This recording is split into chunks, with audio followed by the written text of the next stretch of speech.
तो उसमें सबसे नंबर 1 मैं समझता हूं कि इस वक्त भारत है। 7.7% ग्रोथ रेट है उनका, और जिस तरीके से वो बिहेव कर रहे हैं, वो already behaving like a super power. फिर हमारी अपनी गलतियों की वजह से चीज़ें कहाँ तक पहुँच गई। इंडिया इकोनॉमिकली और जो उसका क्लाउड है, जो ओवरऑल जियो स्ट्रेटेजिक जो हालात हैं, 77 साल से 77 ईयर से जो बॉर्डर बंद है इंडिया के साथ हमारा, जिनकी $4 ट्रिलियन की इकोनॉमी है, जिधर दुनिया का हर लीडर आके कारोबार करना चाहता है।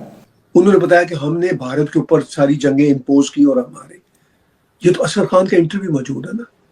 और इंडिया के साथ जो हमारी बार्गेनिंग चिप थी, because of our own follies, हमने वो इनिशिएटिव लूज किए हैं। इंडिया ने रिसेंटली ये क्लेम किया कि वो तकरीबन 14 मुल्कों के साथ अपनी करेंसी के अंदर ट्रेड करेगी, तो every year India $36 billion save करेगा अपने। इंडिया का जो ऊपर जाने का ना, उधर देखे ना कि वो डेमोक्रेसी है, आज तक कोई फौजी हुक्मरान नहीं आया। सबसे बड़ी बात यह है, आपने कभी मुल्क ऐसे देखे हैं जो 76 साल से खैरात पे चल रहे हो? आपने कोई ऐसा फाइनेंस मिनिस्टर बताएं, आज मैं ये बात, कभी सऊदी अरब के पास, कभी यूएई के पास, कभी IMF के पास, कभी चाइना के पास। मोदी जो है ना, मोदी भारत की तारीख का एक बहुत बड़ा लीडर है।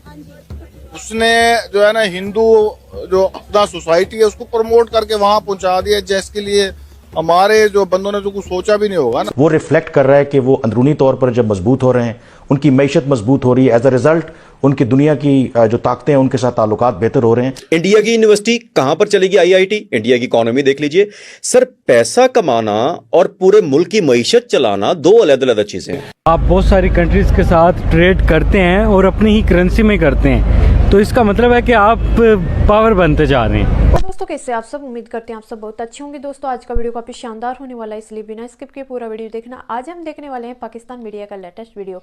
दोस्तों बात करने वाले हैं भारत को लेकर और पाकिस्तान को, लेकिन इससे पहले अगर आप मेरे चैनल पे फर्स्ट बार आए और अभी तक सब्सक्राइब नहीं किया है तो प्लीज़ सब्सक्राइब कीजिए, शेयर कीजिए, बेल आइकन कीजिए, ताकि आपको आने वाली हर एक लेटेस्ट न्यूज़ आसान से मिल जाए।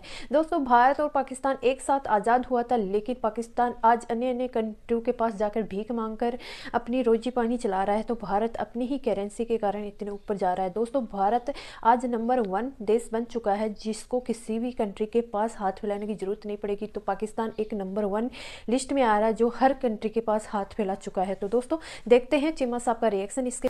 जिधर दुनिया का हर लीडर आके कारोबार करना चाहता है, 20 मुल्कों के वजीर खारजा अगले दिन वहां आए हुए थे।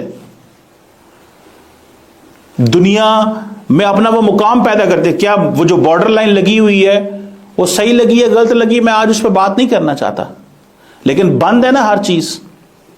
हमने अपने कारोबार उनके साथ बंद कर दिए ना, तो अफगानिस्तान के साथ क्यों खोले हुए हैं?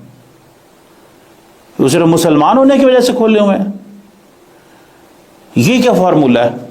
जी कि बिल्कुल बिल्कुल ऐसा ही है, ऐसा ही है। देखिए ना, जब असगर खान ने अपनी किताब लिखी थी कि हम कैसे जंगे हारे थे, तो वो कोई बाहर के एजेंट तो नहीं थे ना, वो कोई जर्नलिस्ट तो नहीं थे ना। उन्होंने बताया कि हमने भारत के ऊपर सारी जंगें इंपोज की और हमारे, ये तो असगर खान का इंटरव्यू मौजूद है ना। जनरल अकबर की किताब पढ़ लेना, जब उसने लिखा था। ये तो मैं पुराने लोगों की बात कर रहा हूँ। जनरल जहांगीर करामत रिटायर्ड जो है, एक रीजनेबल आदमी थे, मैं उनको पर्सनली एज ए जर्नलिस्ट जानता था, अमेरिका में होते हैं, ये बातें करते थे। इवन मैंने आपको पीछे कहा कि जनरल मुशर्रफ जिनकी हरकतों की वजह से मुझे उनके साथ शदीद इख्तलाफ था, वो आज अच्छे लगने लग पड़े हैं।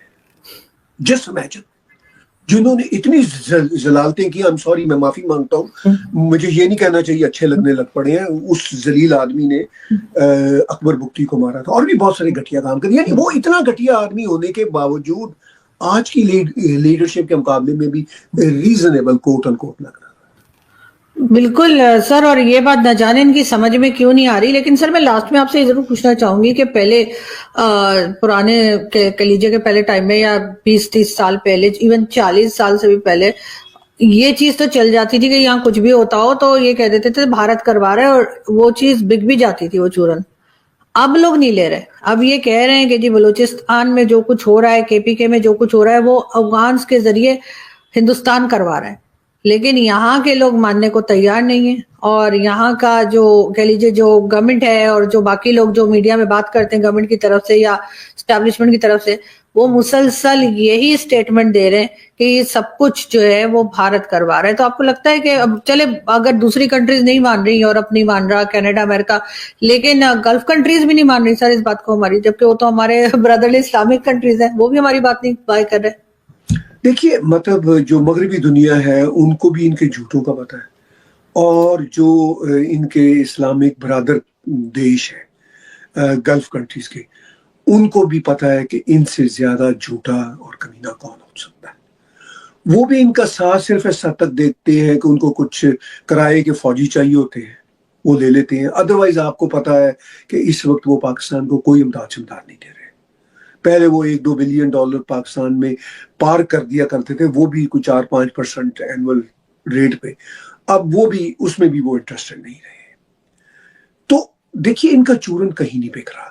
جہاں تک آپ نے بات کی پاکستان کی جنتا کی, وہ پہلے کو بھی 30-40-50 سال پہلے اس طرح کا جھوٹ سن لیتی تھی, مان لیتی تھی. جھوٹ دیکھیے اس کے پیر نہیں ہوتے.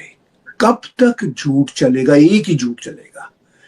اب دیکھیے نا, وہی پرانی کہاوت ہے, ہمارے دیسی کہاوت ہے جی, کہ وہ ایک بچہ جھوٹ بولتا تھا کہ شیر آیا شیر آیا شیر آیا, اور ایک دن واقعی شیر آ گیا تو کسی نے یقین نہیں کیا.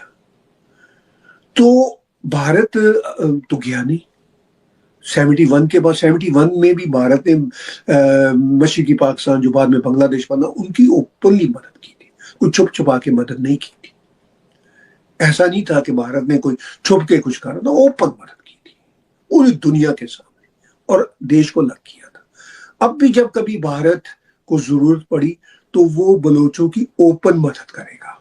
وہی کہاوت کہ شیر آیا شیر آیا, یہ تو جھوٹ بولتے رہتے ہیں نا. اور جس دن واقعی بھارت آ گیا تو وہ کوئی چھپ چھپا کے نہیں آئے گا. شیر کبھی چھپ چھپا کے نہیں آیا کرتے, وہ پھر اوپنلی آئے گا, اور باقی دنیا کے جو سٹیک ہولڈر ہیں ان کی مدد سے الگ کر دے گا. ویسے تو الگ کرنے میں بلوچستان کو, خود بلوچستان کے جو آپ کو میرا یہ ریئیکشن ویڈیو کیسا لگا؟ اگر اچھا لگا ہے تو پلیز سبسکرائب کیجیے, شیئر کیجیے, بیل آئیکن آن کیجیے تاکہ آپ کو آنے والی ہر ایک لیٹسٹ نیوز آسانی سے مل جائے.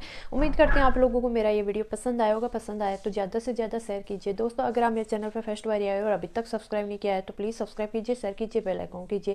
دوستو اگر آپ کو میرا یہ ویڈیو کسی بھی اینگل سے اچھا لگے تو زیادہ سے زیادہ شیئر کرنا تاکہ ہمارے اور بھی بھائی بہن اس نیوز کو دیکھ کر جانکاری حاصل ہے. جیسا کہ آپ لوگوں نے دیکھا ہوگا کہ ایک ساتھ آزاد ہونے کے بعد بھی پاکستان پیچھے رہ چکا ہے. بھارت اتنے آگے جا چکا ہے کہ امریکہ کو بھی پیچھے کر رہا ہے ہر ایک چھیتر میں. دوستو جی ڈی پی کے معاملے میں دیکھو, بھارت نے چین اور امریکہ کو پیچھے کر دیا ہے. اور دوستو ہر ایک چھیتر میں, جیسے رکشا چھیتر میں بھی بھارت نئے دن نئے کارنامے کرتا ہے, اور جس کو دیکھ کر پاکستان میں چیما صاحب و فضا خان کو کافی مرچی لگ جاتی ہے, اور اس پہ ریئیکشن ویڈیو ڈال دیتے ہیں کہ بھارت نے یہ